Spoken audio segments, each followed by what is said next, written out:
को मेरा जय श्री कृष्णा। चलो आज हम सुनते हैं प्रदोष व्रत कथा। शिव जी की कृपा पाने के लिए प्रदोष व्रत आवश्यक सुने। यह एक पौराणिक कथा। प्राचीन काल में एक गरीब पुजारी हुआ करता था। उस पुजारी की मृत्यु के बाद उसकी विधवा पत्नी अपने भरण पोषण के लिए पुत्र को साथ लेकर भिख मांगती हुई शाम तक घर वापस आती थी।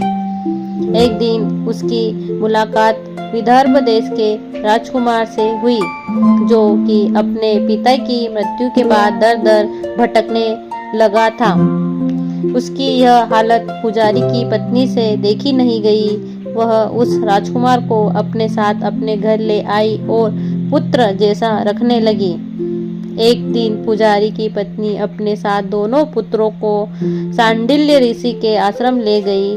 वहां उसने ऋषि से शिव जी के प्रदोष व्रत की कथा एवं विधि सुनी तथा घर जाकर अब वह भी प्रदोष व्रत करने लगी। एक बार दोनों बालक वन में घूम रहे थे। उनमें से पुजारी का बेटा तो घर लौट गया, परंतु राजकुमार वन में ही रह गया। उस राजकुमार ने गंधर्व कन्याओं को कीड़ा करते हुए देखा तो उनसे बात करने लगा। उस कन्या का नाम अंशुमति था। उस दिन वह राजकुमार घर देरी से लौटा। राजकुमार दूसरे दिन फिर से उसी जगह पहुंचा जहां अंशुमति अपने माता पिता से बात कर रही थी। तभी अंशुमति के माता पिता ने उस राजकुमार को पहचान लिया तथा उससे कहा कि आप तो विदर्भ नगर के राजकुमार हो ना, आपका नाम धर्मगुप्त है। अंशुमति के माता पिता को यह राजकुमार पसंद आया और उन्होंने कहा कि शिव जी की कृपा से हम अपनी पुत्री का विवाह आपसे करना चाहते हैं। क्या आप इस विवाह के लिए तैयार हैं? राजकुमार ने अपनी स्वीकृति दे दी तो उन दोनों का विवाह संपन्न हुआ। बाद में राजकुमार ने गंधर्व की विशाल सेना के साथ विदर्भ पर हमला किया और घमासान युद्ध कर विजय प्राप्त की तथा पत्नी के साथ राज्य करने लगा। वहां उस महल में वह पुजारी की पत्नी और पुत्र को आदर के साथ ले आया तथा साथ रखने लगा। पुजारी की पत्नी तथा पुत्र के सभी दुख व दरिद्रता दूर हो गई और वे सुख से अपना जीवन व्यतीत करने लगे।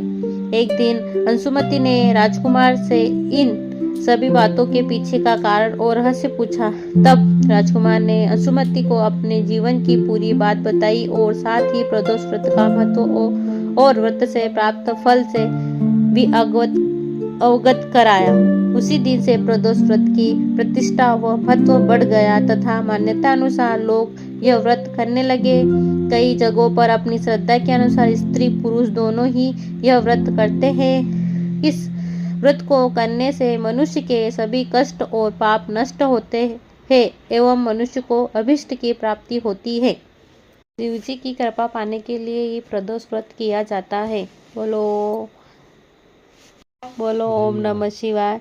ऐसी धार्मिक कथाएं सुनने के लिए प्लीज चैनल को लाइक शेयर एंड सब्सक्राइब जरूर करें। धन्यवाद।